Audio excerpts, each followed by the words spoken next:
Ibu Saudara yang dikasih Tuhan, bagaimana kabar hari ini? Kita terasa kita sedang masuk bulan yang baru, bulan Mei.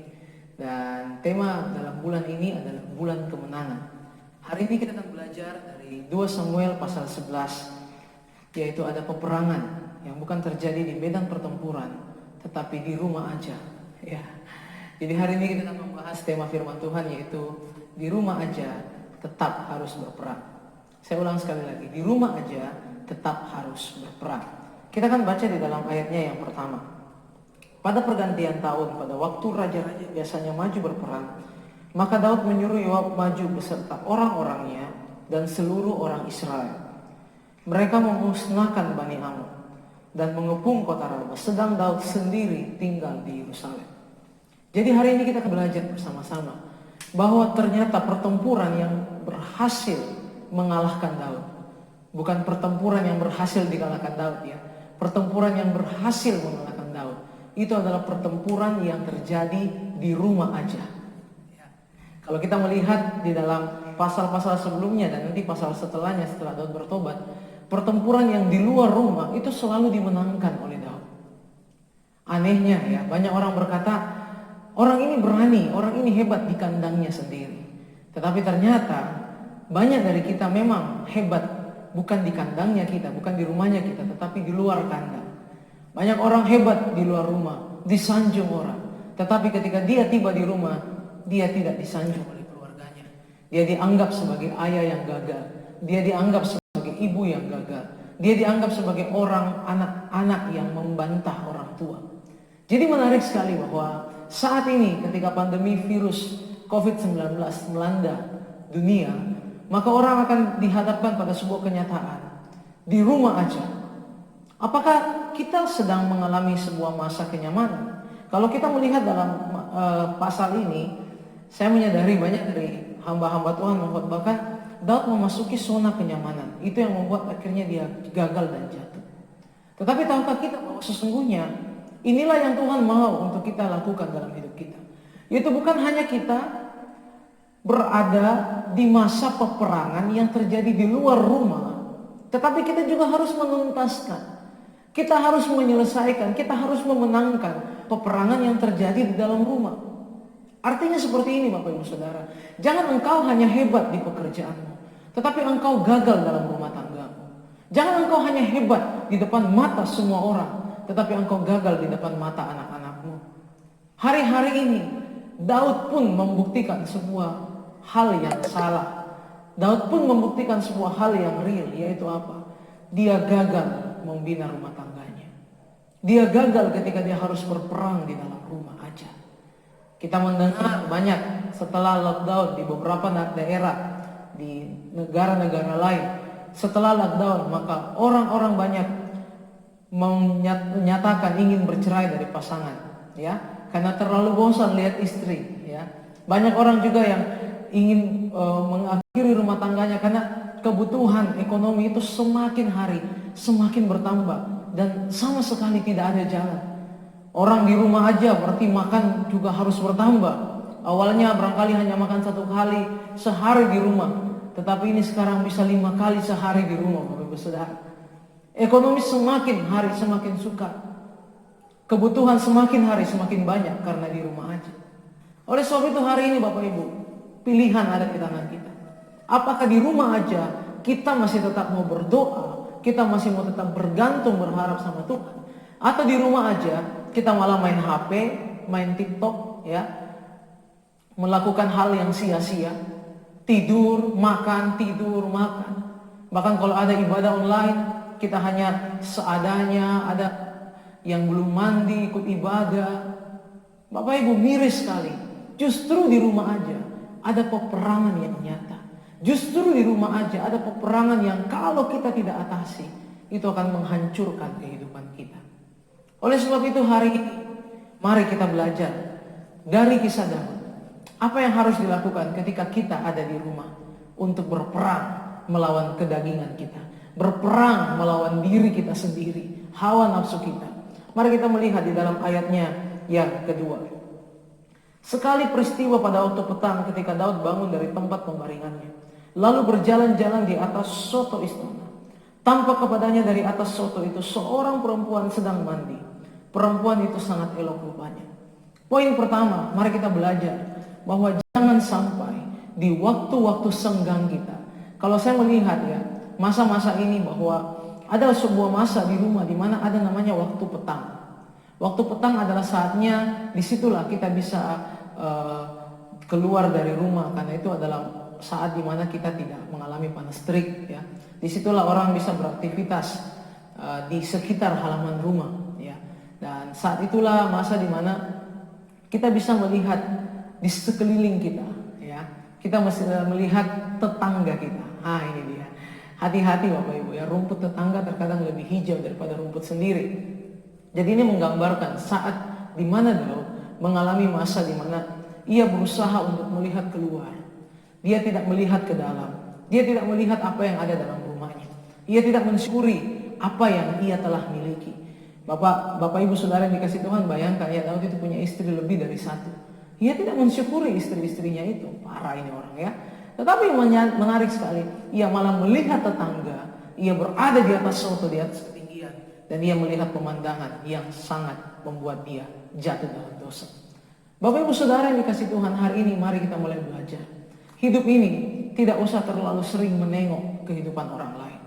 Tidak usah sering untuk iri kehidupan orang lain. Saya menyadari banyak dari kita barangkali sudah beres dengan dosa hawa nafsu. Tetapi hati-hati, jangan lupa nafsu bukan hanya melulu tentang dosa seperti mata, tetapi nafsu juga berbicara tentang iri hati. Kita memiliki hawa nafsu karena kita cemburu dengan apa yang orang lain miliki. Dan tahukah kita, saya mau berkata bagi Bapak Ibu Saudara, ada jendela yang kita tidak sadar.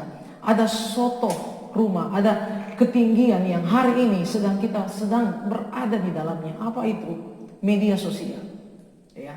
Kita bisa melihat kehidupan orang lain.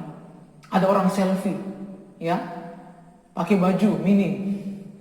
Ada orang selfie kasih lihat makanan yang banyak. Ada orang selfie memperlihatkan dia di tempat-tempat yang indah. Akhirnya apa? Kita iri hati. Bapak Ibu Saudara yang dikasih Tuhan, hari ini jangan sampai engkau terlalu sering berada di atas soto.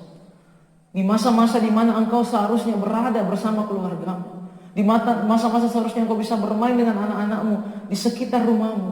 Malah engkau membuka HP dan engkau melihat kehidupan orang lain. Itu akan bisa menimbulkan dosa-dosa. Dan salah satunya dosa yang Daud alami, dan juga dosa iri hati hari-hari ini sedang viral di masyarakat. Oleh sebab itu Bapak Ibu Saudara, mari perbanyak kita membaca firman Tuhan. Jangan media sosial terus ya. Yang kedua, kita melihat ayatnya yang ketiga. Lalu Daud menyuruh orang bertanya tentang perempuan itu, dan orang berkata, itu adalah Batsheba binti Eliam, istri Uria orang Het itu. Saya melihat di sini, ketika dosa kita sudah biarkan masuk, maka apa yang terjadi? Dosa itu bagaikan bola salju yang awalnya kecil, terus dibiarkan menggelinding, itu menjadi besar.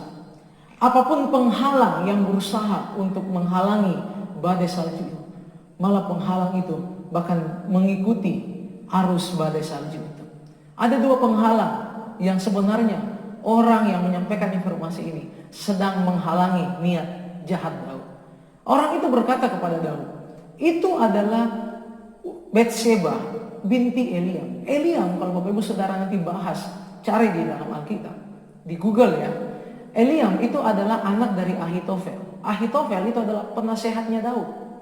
Kita tahu kerajaan itu kuat, kerajaan itu hebat karena banyak penasehat.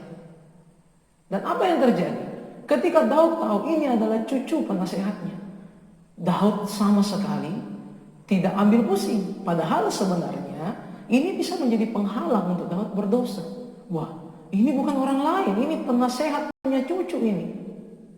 Bapak Ibu Saudara, dan kita tahu akibat dari Daud melakukan perselingkuhan dengan Batsheba, Ahitofel nantinya akan memberontak melawan Daud. Yang kedua, orang berkata kepada Daud, ini istri dari Uria, pegawaimu itu. Menarik sekali. Uria itu adalah salah satu dari 30 pahlawan Daud. Kata pahlawan itu artinya orang yang berjasa. Kata pahlawan itu orang yang memenangkan pertempuran demi Daud. Makanya dikatakan pahlawan Daud. Bukan pahlawan Israel Bapak Ibu. Bukan pahlawan Allah. Pahlawan Daud. Artinya ini mati-matian bagi Daud. Orang yang berjasa. Sebenarnya ini adalah halangan kedua yang sangat mungkin bisa menghalangi niat jahat Daud. Tetapi perhatikan, Daud tetap melibasnya. Ini karena apa? Ada dosa yang sudah dipersilakan masuk. Mari Bapak Ibu Saudara, poin kedua. Jangan biarkan dosa memegang kendali hidup kita.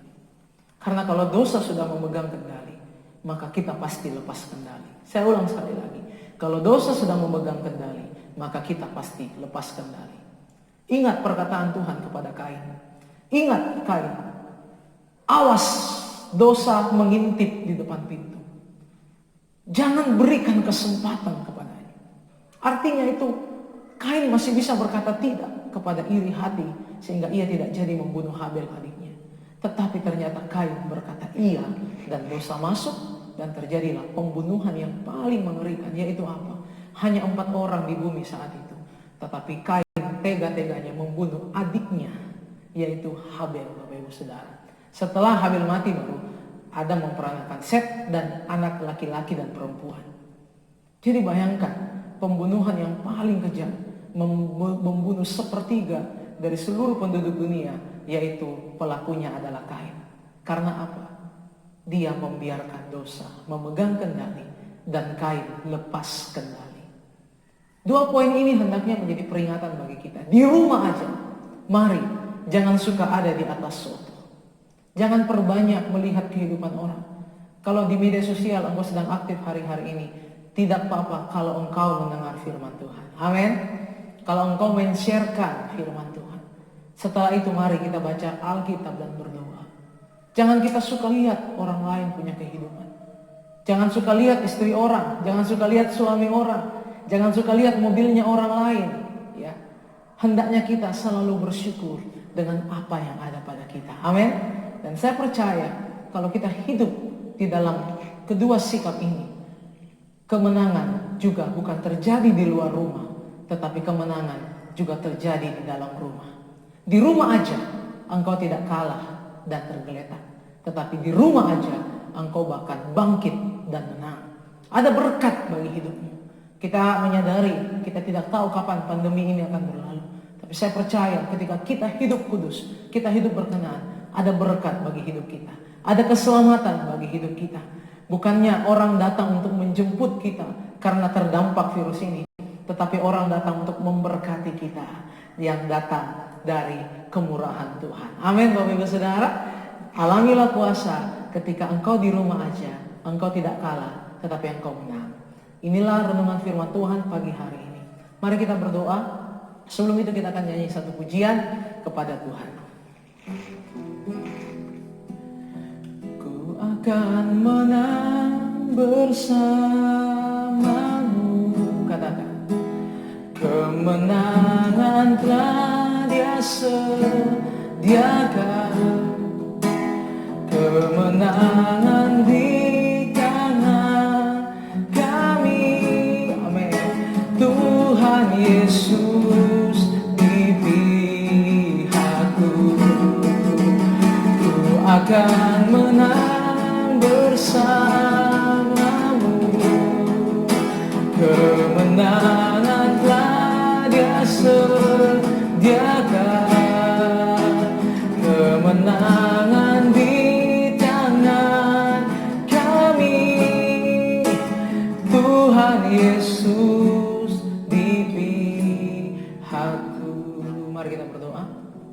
Kami percaya pagi hari ini kami memperoleh kemenangan jika kami mau untuk bersama-sama keluarga kami berdoa, bersama-sama kami keluarga bersyukur, dan kami mau tetap hidup di dalam anugerah-Mu. Kami meminta penguasaan diri, sehingga ketika ada dosa mengintip, kami menolaknya, kami mengusirnya. Kami percaya hidup kami ada dalam kendali kuasa Roh Kudus, bukan dalam kendali kuasa dosa. Kami bersyukur hari ini, kami percaya kami terima kemenangan. Yang sakit Tuhan sudah sembuhkan, yang lemah Tuhan sudah kuatkan, yang susah Tuhan hiburkan. Kami yakin apa yang kami perlukan hari ini Tuhan sediakan bagi kami. Di dalam nama Yesus kami sudah berdoa. Haleluya. Amin. Immanuel, Tuhan memberkati kita. Semangat pagi.